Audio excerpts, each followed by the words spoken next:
I had got Beth this like A3 sized birthday card. Huge. It's like you went straight in with the like tongue down the throat. Wow, come on, cut me some slack. I literally ate rice and salad cream for like months. You did. Months on end. Listen, I know what I want when I want it. So and you got it, boy. You got it good. Her storytelling style, she tells the punchline first. Because it's too exciting. We need to tell our first time story, but maybe on the next episode. Yeah, I mean, it's not long. Not long. Like our first time wasn't very long. Oh, wow. So welcome to our first ever podcast episode. Yeah, I'm kind of nervous, I'm not going to lie. We're just sitting in our living room. I don't know why. Like having I'm a conversation. suddenly nervous. But here we are. We wanted to start a podcast because we have so many stories that we've experienced and been through. So many things we've already shared on our YouTube channel, but then also so many other interests that we don't share at all. Mm-hmm. And I feel like this is an opportunity for us to just have a clean slate where we just put everything that we're interested in, excited about in life. Yeah. And everything we've been through, and also just have a laugh and hang out. And so This podcast is called The Art of Us. Mm-hmm. And we kind of feel like that name sort of encapsulates everything that we want to talk about in this podcast, which is like our journey together as a married couple, our journey with infertility, and also our creative journey in life. Where better to start than at the beginning? Let's start at the very beginning. Is that going to be a running theme for the podcast? Beth just starts singing random things. Everyone knows that song. It's a great song. I have no idea what song that is. You don't know the Sound of Music? Oh, I don't know it off by heart. A very good place to start. Just because I've seen something once doesn't mean I know it off by heart. I feel like you recognise and remember every quote from every song. That is actually quite famous though. So let's rewind 13 years back to 2010, 2011. I was 15, Beth was 16. What? Was that? Wait. No, I was 16. You were 15. Well, we were kind of both 15, but then you had your birthday. Yeah, I'm younger than Jamal by 9 months or something. 7 months. That was kind of weird that unison there.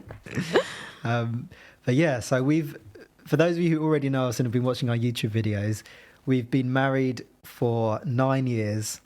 We got married when we were 20. I was 20. Beth was 19. Yeah, we were young. We met when I was 16. Beth was 15. Mm-hmm. And the long story. Let's take you right back. Right back. To how we actually met. My parents knew Jamal's parents. Well, Jamal's mum, because they went to the same church as each other when we were babies. So my parents actually babysat Jamal as a baby. And apparently, we were babies together and, did baby stuff. Whatever babies do. Did what babies do. Mm-hmm. So technically we were hanging out as kids, like babies. We don't remember this, unfortunately. And there's no photographic evidence as well, unfortunately. Yeah, it's just a story. You're just going to have to believe us. So that must have been 1996. Yeah. No. Wow. Yeah, that must have been way back. Yeah. Wonder what we did. Do we just cry together and just poop together and stuff? Probably they probably bathed us together, didn't they? Imagine. That would have been crazy. Yeah. Wow. So, and then what happened? My family moved to Malawi in Africa, where my parents started an orphan care project there called Hope Village. Just did incredible work there with the community and stuff. And then we moved to England when I was 14. And we ended up going to the same church as Jamal and his mum. Yeah.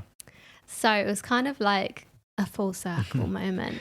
We were pooping together again. I'm joking. This is going to sound really arrogant, but I didn't actually really know who Beth was until very soon before we started dating. Yeah. You came back to our church and I was just in the church. So I was hanging out with most of the boys, like having fun, playing football a lot. And I was like the shyest wallflower on the face of the earth. I was so shy. Yeah. And I had like a massive crush on Jamal. And like would see him around with my brothers and stuff because he'd play football with my brothers. I knew he was really into music and stuff, I was also really into music. So he'd be playing the drums, and I thought he'd just like such a like cute drummer, you know, the typical. He had like this fish face when he played the drums. Hold on, I don't remember this. Just like...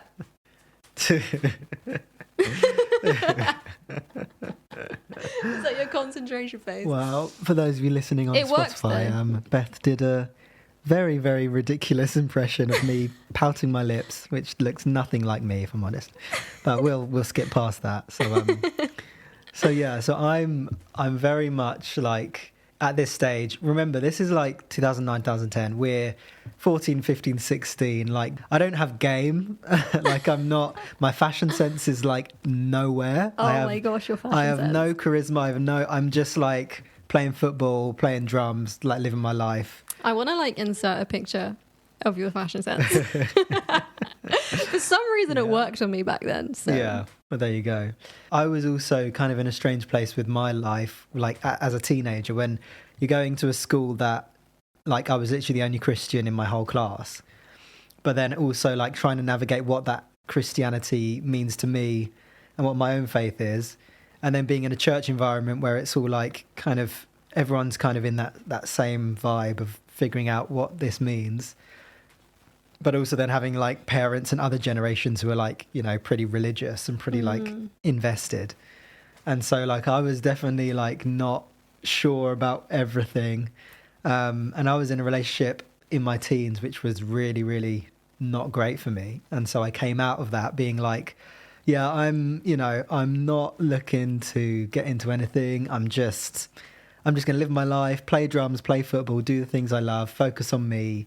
And then Beth kind of walks into my life, and that completely changed everything.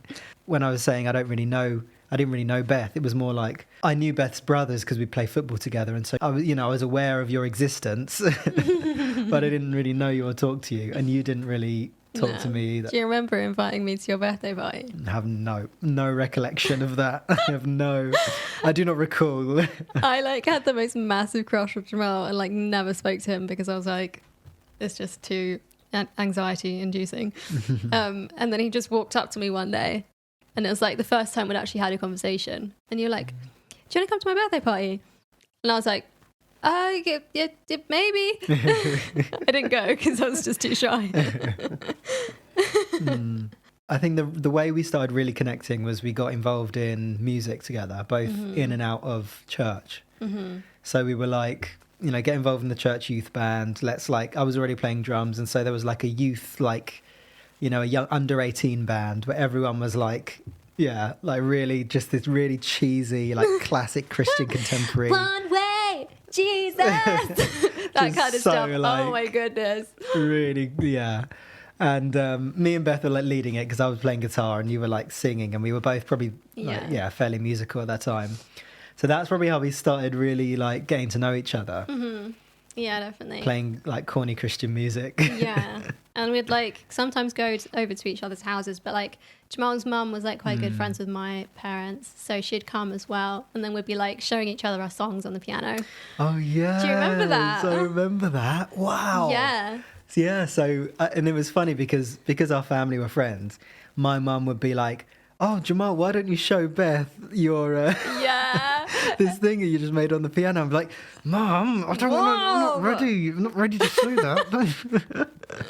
And it was just like so like when the families are involved at that early stage, it's so cringe. It is so cringe. And then I would play my thing, and like your parents would be there, and my mum would be there, and and then my parents would be like, "Oh, but you wrote a really cool song the other day, didn't you, Beth? Why don't you play that?"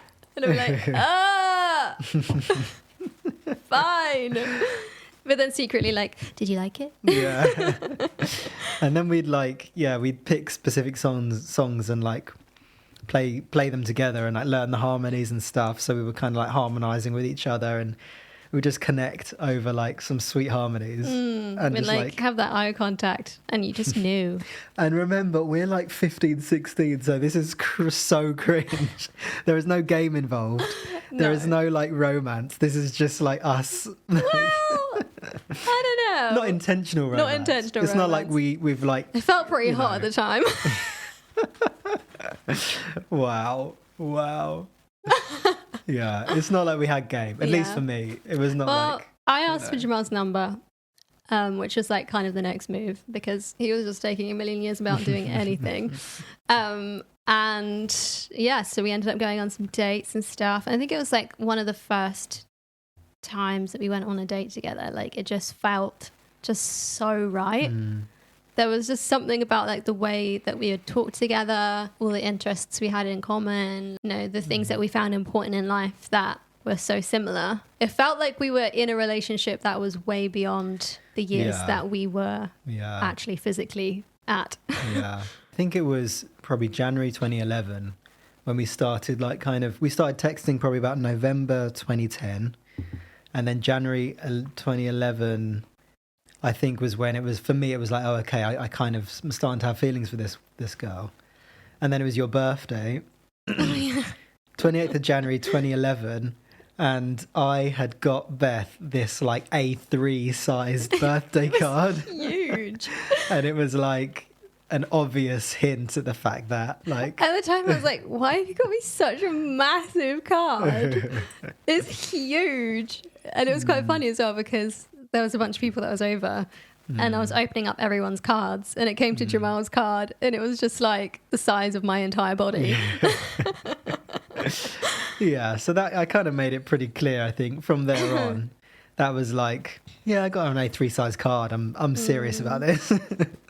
Yeah. Do you remember the conversation we had like sat on your bed? The conversation that I think changed the entire trajectory of like our relationship going forward. Yeah, I think like before we even actually made the commitment to be boyfriend and girlfriend, we had definitely already like wanted to be in a position where we're being really serious about it. And so we're putting everything on the table beforehand so that if we do become boyfriend and girlfriend, it's like, it's serious. We're intentionally dating. And I think that was quite a mature mentality to have at 15, 16. Because I literally can't believe it. You know, even looking back, I'm like... I look at 15-year-olds now and I'm like, I can't imagine them having that conversation. I can't imagine, like, how was I able to even... like think like that at 16. And I think a lot of it was... I remember us saying like, I want the next person that I'm dating to be the person that I marry. Yeah. And that's crazy at like 15, 16 years old. Definitely. Like that is, what the heck? Yeah. I mean, there's so many influences that we're going to go into a lot more on the podcast around faith and around culture and around like previous relationships that had influenced our perception of what a relationship what we want in a relationship.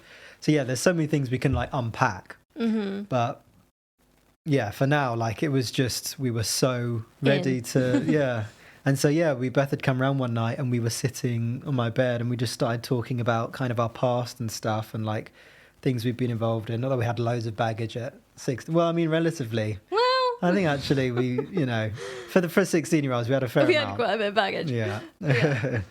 And we just like laid everything on the table. I'd spoken a bit about my previous relationships and those experiences and things like that. I can't quite remember what else, but I just remember putting a lot on the table and being like, I feel like this is kind of already, if she like walks away from this after this conversation, that's fair.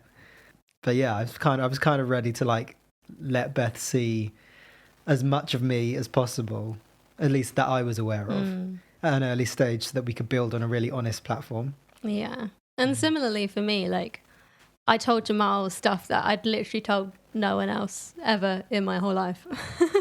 Which was kind of crazy, like kind of shows the level of safety that I felt already within the relationship that we were starting to build. Yeah, it was just like a really special time. And there's some like really visceral moments from that experience that are kind of core memories for me. Yeah. For like the first initial foundation building of our relationship. Yeah, that was really powerful. So by April 2011, so we'd been dating and kind of like flirting and being really like cringy 16-year-olds. I remember we had no money as well, so like we were hanging out with each other's houses, going to parks, going for walks. And so yeah, it came April 2011. I asked Beth to be my girlfriend, and we were sitting on a sofa in your parents' like one of their reception rooms. And like I think it was the same day we had our first kiss, because I remember being like, it definitely was. Yeah. And you went in as well, like with the first kiss. Like, what do you mean? Come on. I thought like you might just go like a nice like first kiss. Like you went straight in with the like tongue down the throat. Like. Wow! Come on, cut me some slack. I wasn't complaining, but it shocked me. And also, my parents were literally like in the other room, so it was a bold move. Well, listen, I know what I want when I want it. So, and you got it, boy. You got it good. So yeah, that happened. And yeah, so we had our first kiss on that same night, and then I asked you to be my girlfriend. And initially, you was like, I was like, get stuffed. Yeah. And like I was like, wait, what? After all this time, like 4 months of like kind of seeing each other, now you're like, get stuffed. But yeah, Beth is a very sarcastic person, which I'm still learning 13 years on. And her sarcasm knows no bounds, and she completely got me. And I literally like felt my heart drop for a split second. And I was like, just kidding, of course. Yeah. And so and then we started dating. That was a whole other whirlwind. Yeah, I mean, we were going to separate schools. We kind of saw each other at church, saw each other after school. And yeah, I feel like we could go so much into like dating in your teens and maintaining a long-term, long-distance relationship in your teens and early 20s. I feel like that could be a whole like another podcast series, let alone episode. Definitely. But yeah, let's fast forward to like... You went to uni? Yeah, fast forward a couple of years. So at 18, I went to uni, and I was about 2 hours from where Beth was back in her hometown. And that seemed like a million miles away. Yeah, I mean, also, we say it's a long distance relationship. It's not really a long distance relationship. Well, I mean, it's kind of. But I mean, because the train tickets were fairly expensive, and you had to pay for them by yourself. So yeah, I was working Nando's. Nice. That was like hard-earned Nando's money. That. Yeah. So we did long distance for a couple of years while I was at uni, which was quite challenging. Oh my gosh, was it challenging? Quite challenging. That was very challenging. Yeah, I think it may be more challenging for you, I think, because I was the one going away. Yeah, that's true. Learning all of these amazing like things about law. That was, I did a law degree. These amazing things about law. I quite liked it. I mean, I liked the idea of learning, but I got tired of law. Yeah, definitely. Like halfway. But I was also like, meeting loads of new people, doing loads of cool things. And Beth was just at home working at Nando's and auditioning for stuff. And living with your parents. And living with my parents. Yeah, so it's it wasn't that exciting. Different vibe. But I think for me, like when it came to start thinking about engagement, for me it was kind of like, I know that I want to marry Beth, and I feel like I've known that since I said, will you be my girlfriend? But I was also like, I don't know what the timing's going to be. And I was also like, I really want it to be God. I really want God to guide me and give me the kind of green light to know what the timing is. And I think it was like September 2013, or that summer of 2013, that I felt in my heart, like God give the green light to be like, okay, you need to start pursuing engagement. And that was really like,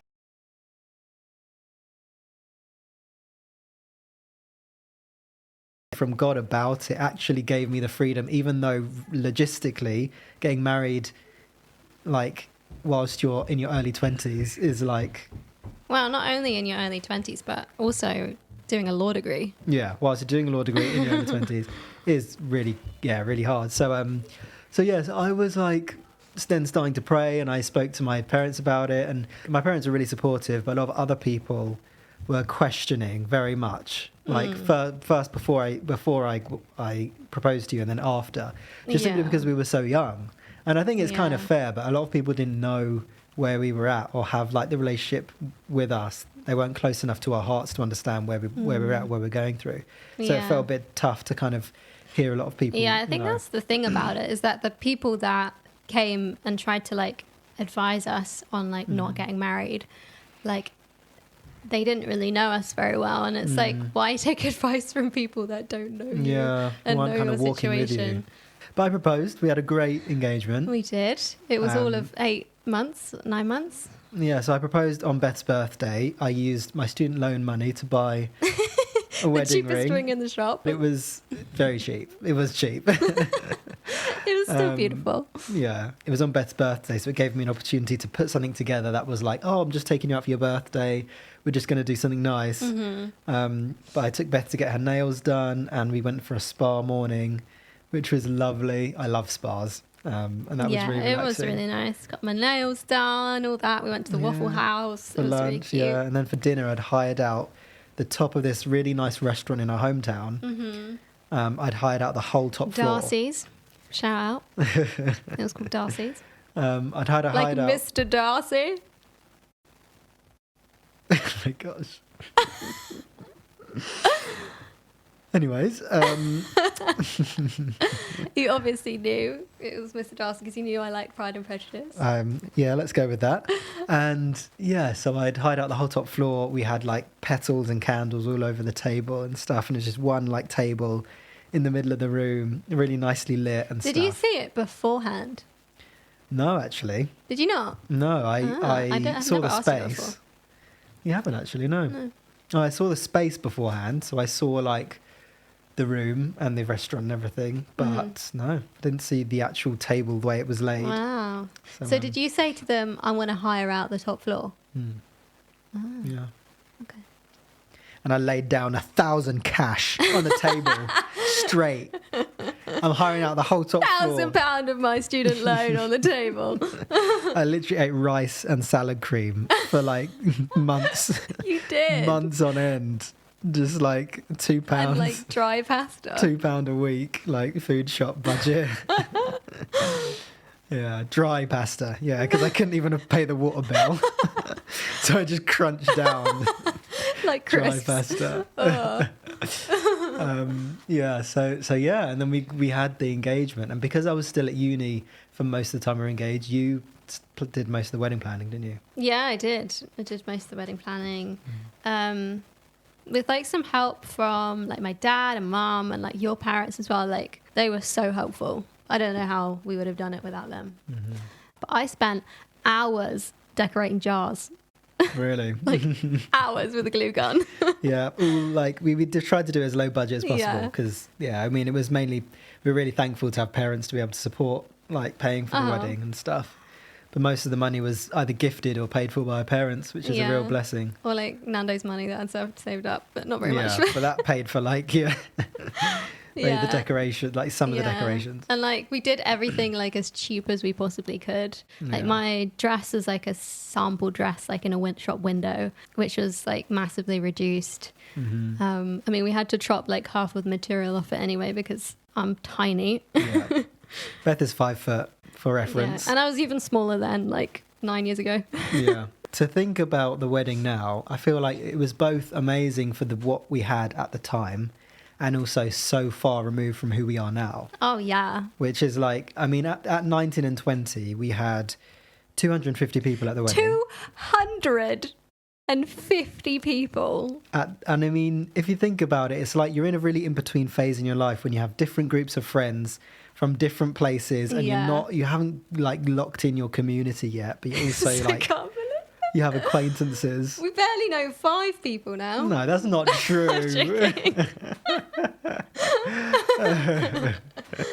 No. We were talking about our vow renewal the other day because it's our 10 years like coming up next September. And I think we counted about 24 people. Yeah. But that's like, I think even that's quite big for adults. Like in adults in 30s, like I feel like I don't need like 50 friends. Like I see when I'm like driving through town and I see like people coming out of school with their friendship groups of like 50 people. Like, and they're all just like friends. And I'm like, give it 5 years. Yeah. I'm sorry, but give it 5 years. You'll be lucky if you know one of them. You won't know any of these people. Like, but it's because we change and transform so much. Yeah. And I don't want. And also, your family is really big. Yeah. So like at least 60 of that was my side of the family. Yeah, at least. And then another like maybe 30 was your side. Yeah. Maybe a bit less, a bit more. And then we had like work friends, uni friends, school friends, football friends, church friends. Like we had like, Yeah. we had like people. And so I That was think crazy. in that sense, it's kind of understandable to have so many people that had been in our lives. And we were so young. But it was a very traditional wedding. I think it was good Yeah. that your dad is so creative and hands-on that he was able to kind of design the whole, like, we kind of redecorated the space whole look really beautiful. Yeah. Like drapes and stuff. Because we got married in a warehouse. Well, it was a church. Yeah, it was a church but warehouse. the church was converted from a warehouse. Yeah, so it wasn't like dirty or anything like that. But like... just big open plan space. Yeah, very empty. Yeah. Yeah, we did well with decorating and everything like that. But like Jamal said, like it was good for the time. But like even at the time, I didn't feel like I had like my people. Oh yeah, definitely. Still feel like I'm building that now. Yeah, I feel like I'm like so much closer to that now. Oh yeah, definitely. I can't actually believe that we had 250 people at our wedding. Wedding. Our wedding. At our wedding. Our wedding. Sorry. Yeah. Tired. So September 2014, 3.5 years after we'd said, yes, we'll start dating properly, we got married. And I think people are like, oh, you got married so young. And yeah, we were young, but also we'd already been together 3.5 years through our late teens, which is like, not only are you going through so much transformation in that time anyway, but 3.5 years is a fairly decent amount of time before you get married anyway. So it's like we've grown together and transformed together, like and matured together in our teens, and we've maintained a relationship whilst doing that. And so like it's like a highly concentrated amount of time. So I feel like even though it's 3.5 years, we felt like we'd grown together so much in that time. We became so bonded. And I think it's actually so incredible that we grew together as well, because I think at that age it's so common for people to kind of just drift apart. Like we know people that have got married and got divorced like all within the space of our relationship. And like thankfully we like were so intentional about our relationship. Even uni, I think like a lot of people break up over uni because it's the long distance plus the new experiences and meeting people who are kind of doing similar things to you. Yeah, joint vision is like so important. Yeah. And like even at that age, like we had such a strong joint vision of what we wanted from our lives that it just like I think that was one of the things that was like a really kind of core pillar in our relationship, and like something that like having that kind of goal that we were working towards together. Yeah, and I feel like we were, because we were both creative and artistic, for me that looks like we both want to pursue artistic and creative stuff. Like that was kind of like a hard line. We definitely both want to pursue acting, music, photography, writing, like all of these creative things, and we want to support each other with that. And we want to live our lives together in that kind of vein. So that was definitely that was so powerful, I think. So we got married in September 2014. I pooped the bed on our honeymoon. Beth's storytelling style. She goes, this is one of the things I've learned about Beth. Her storytelling style, she tells the punchline first. Because it's too exciting. Like there's a whole backstory. It's so exciting. And I feel like we have to get into it now. And I feel like we're already like half an hour into this podcast. Okay, we'll tell that story. Maybe we can tell that story another time. And our first time. I feel like we need to tell our first time story, but maybe on the next episode. Yeah. I mean, it's not long. It's not long. Like our first time wasn't very long. Oh, wow. And on that note... 2 minutes? No, it was actually longer because... Anyway, we'll go into it. We'll go into it another time. But that is how we met and got married. It is. And we have so many other stories about like... Yeah, our relationship and what we're kind of moving towards now. 9 years on, everything we've been through, like the intersection of faith and like religion and how that has influenced or like changed our perception of love. Like I'm so excited really to take this podcast in a direction where we get to unveil more of ourselves and be really, really radically authentic and vulnerable in a way that kind of just demonstrates that marriage like can be so powerful and it can work. Not only it can work, we can 100%. thrive. You can be your best self in like a long-term relationship or a marriage. You preach it. Well, I better preach. But yeah, so make sure you're subscribed to this channel to catch our next episode of our podcast. If you're listening on Spotify, Apple Music, or whatever, I don't know what other platforms this is going to be on. All of them. Yeah, make sure you subscribe, or yeah, whatever you have to do to follow us and keep up to date. We're on socials. We're on Insta. We're on X now. It's not X. Twitter. It's X. I hate that. We're on like YouTube. We're on a cool ting, fam. Wow. So yeah, thanks for listening, and we'll catch you in the next episode. See you soon. See you soon.